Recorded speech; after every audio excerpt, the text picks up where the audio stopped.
é muito sério quando a gente vai falar sobre escatologia, né? Quando a gente fala de escatologia bíblica, alguns se remetem ao livro das Revelações, Revelações de Jesus Cristo, a qual ele revelou a João na ilha de Pátmos, né? Mas a revelação já tinha sido feita no passado, desde o princípio, né? Lá no primeiro livro, Bereshit, a qual nós chamamos de Gênesis, já vem vindo a revelação do que havia de acontecer e do que estava preparado. Desde o capítulo 2, Deus já vinha revelando o que haveria de ser e o que haveria de acontecer.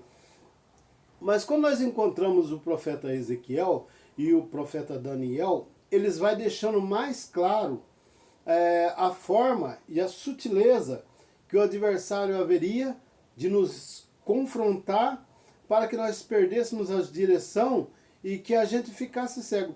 Quando Ezequiel é levado ao vale de ossos secos, sequíssimos, e a voz vem e diz a ele, poderia reviver esses ossos? E ele se sente ali acuado, porque ele não sabe. Ele diz, tu o sabes. E ele disse, profetiza. Então, o que o Senhor estava revelando ali? Poderia uma nação toda nascer em um só dia? Para os meus olhos, para os teus olhos, seria impossível. Mas no ano de 1948, Israel, a qual era o vale de ossos secos, sequíssimos, voltou a ser nação. A figueira floresceu, a figueira se levantou. Mas assim como a figueira se levantou, alguns países ali do Oriente Médio, ali o Irã, o Egito, alguns países tentou invadir Israel para que não fosse confirmado aquele país novamente, para se estruturar de novo o povo de Deus em Jerusalém. Então, agora Israel teve que lutar, teve que brigar pela sua soberania.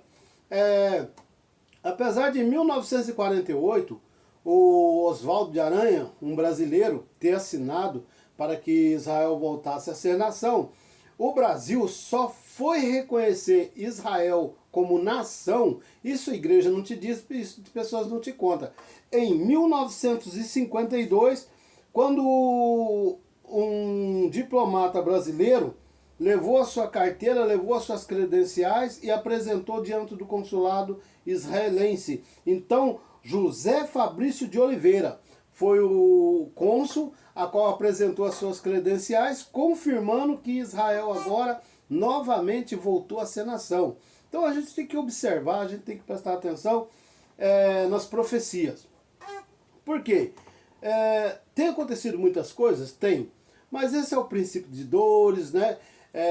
A guerra quando começou, ali no Oriente Médio, ali quando começou a guerra entre o povo descendente de Gog e Magog, que vocês sabem de quem eu estou falando, algumas pessoas foram perguntar se aquilo era a guerra de Gog e Magog.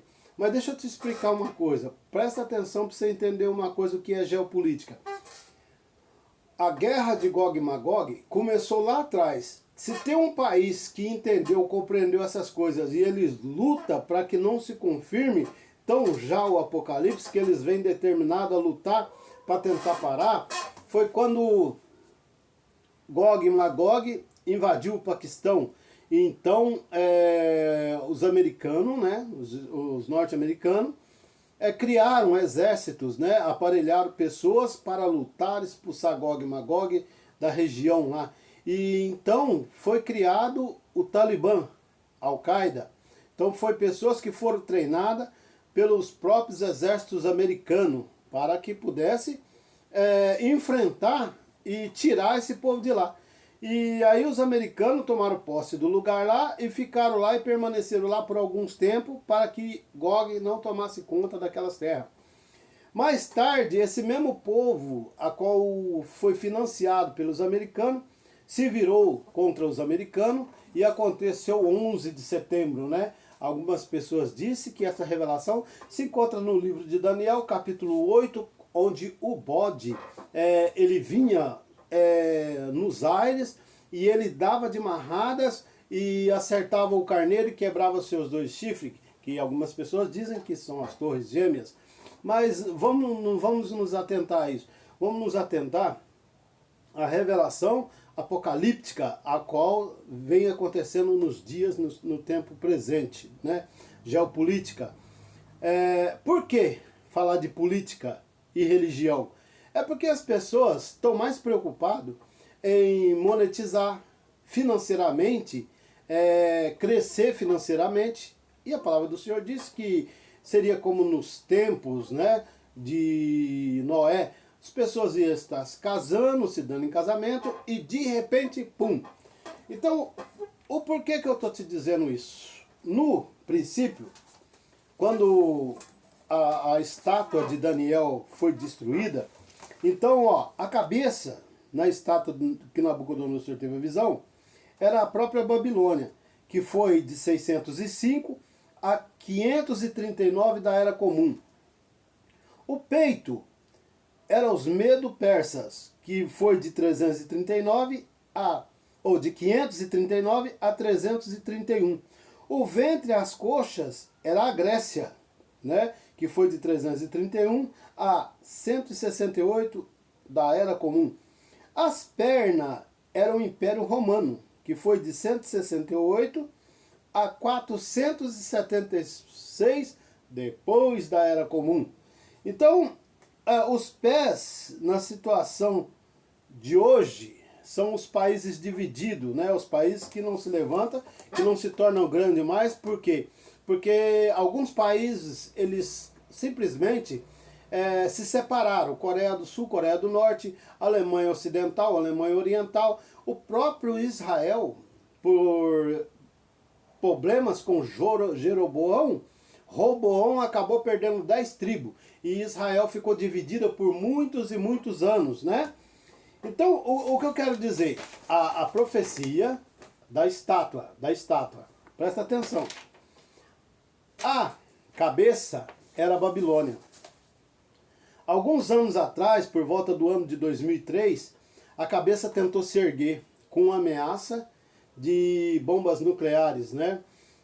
Os americanos invadiu a antiga Babilônia, que agora tinha outro nome, que acabou entrando naquelas terras, derrubou a estátua do ditador e enforcou o ditador. Então apazigou-se por um certo tempo. E nos últimos tempos, depois de muito tempo, dessas batalhas, desses levante aqui, esse levante lá, rumores de guerra aqui, rumores de guerra lá, quem que surge de novo? Os braços e o peitoril, que são os Medo-Persas. Só que os Medo-Persas hoje são pequenos, eles não oferecem tanto perigo, mas o problema é que os Medo-Persas, eles têm respaldo. Então, o pequeno, que é os Medo-Persas hoje, que são esses daqui, eles estão respaldados para uma eventual briga. Então, qualquer momento, pode ser que aconteça um bombardeio um pouco mais sério e estender, né? Ao contrário do que as pessoas imaginam, que o Apocalipse é Deus salvando o homem do adversário, do maligno. Que na verdade o Apocalipse é Deus salvando o homem do homem. A destruição que há de vir na face da terra. Eu não acredito que uma estrela de absinto vai cair e poluir 1/3 da parte das águas doces.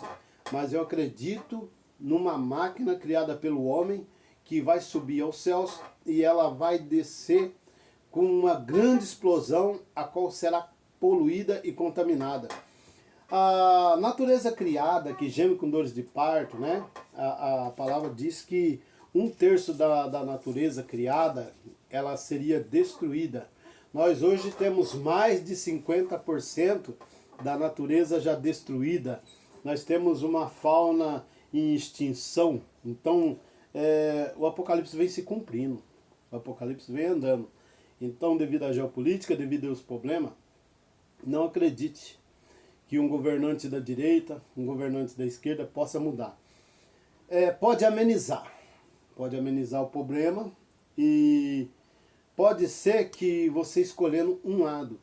Algumas pessoas dizem que Jesus Cristo não foi judeu, né? Porque Jesus Cristo nasceu na Palestina. A Palestina tem cerca de 600 anos, né? Não tem mais do que isso. A Palestina foi criada por um imperador por causa de uma vingança. O imperador Adriano deu o nome Filistina, não é Palestina, e sim Filistina.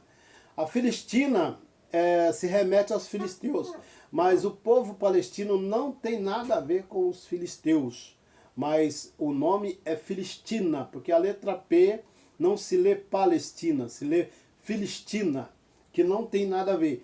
E muitas das vezes ele acena com uma mão e age com a outra. Muitas das vezes ele acena com essa mão, mas está agindo com essa mão. Então, essas distração que tem sido colocada tem tirado o homem do foco. Então, se você prestar atenção no estudo escatológico, muitas coisas já estão se cumprindo. Nós estamos dentro do período do breve, sim. E qual seria esse breve? A qualquer momento pode acontecer algo que venha produzir o aceleramento do Apocalipse, o aceleramento do cumprimento das profecias. Mas vai ter que construir o terceiro templo e o adversário ele vai se assentar no terceiro templo. Aonde Deus está preocupado com o templo físico, aonde Deus está preocupado com o templo de pedra, esse templo a qual ele ia se assentar, ele é uma semântica, ele é uma hipérbole, ou esse templo, ele é algo espiritual, né? Assim como pessoas acreditam que quando no terremoto, onde Jesus disse está consumado, o véu do templo rasgou de cima a baixo. Que o templo, o véu do templo, deu acesso ao Pai. O véu do templo que foi rasgado, que nos deu acesso ao Pai, é o véu da carne de Jesus. Quando a carne de Jesus foi rasgada e sangrou, isso nos deu condição de ter acesso ao Pai. E não o véu físico, mas sim o véu espiritual, né? Então tem muita coisa para acontecer e eu espero que vocês acompanhem esse estudo, que vocês acompanhem aquilo que eu estou dizendo aqui, para que vocês venham entender, para que vocês venham compreender aonde nós estamos na revelação da palavra do Apocalipse, estudando o livro de Ezequiel e de Daniel, prestando atenção naquilo que ele diz, que nós olhássemos para a figueira, que a figueira era o relógio, e a figueira se levantou em 1948. E em 1948 foi encontrado os achados de Courã, lá nas cavernas, que eram os manuscritos que estavam na mão dos essênios. E muitos desses achados estão escondidos, muitas palavras a qual tem torcido na nossa escritura, está lá a confirmação da verdade. Mas ainda continua escondido e pessoas não querem compreender. Mas a palavra diz que nesse final de tempo haveria pessoas que teriam comichão nos ouvidos, criaria doutores para si mesmo e endureceria o coração para a verdadeira palavra de Deus. Mas a verdadeira palavra, ela vai ser pregada, queira eu, queira você ou não. Se não é por mim, se não é por outro, ela vai ser pregada pelas duas testemunhas.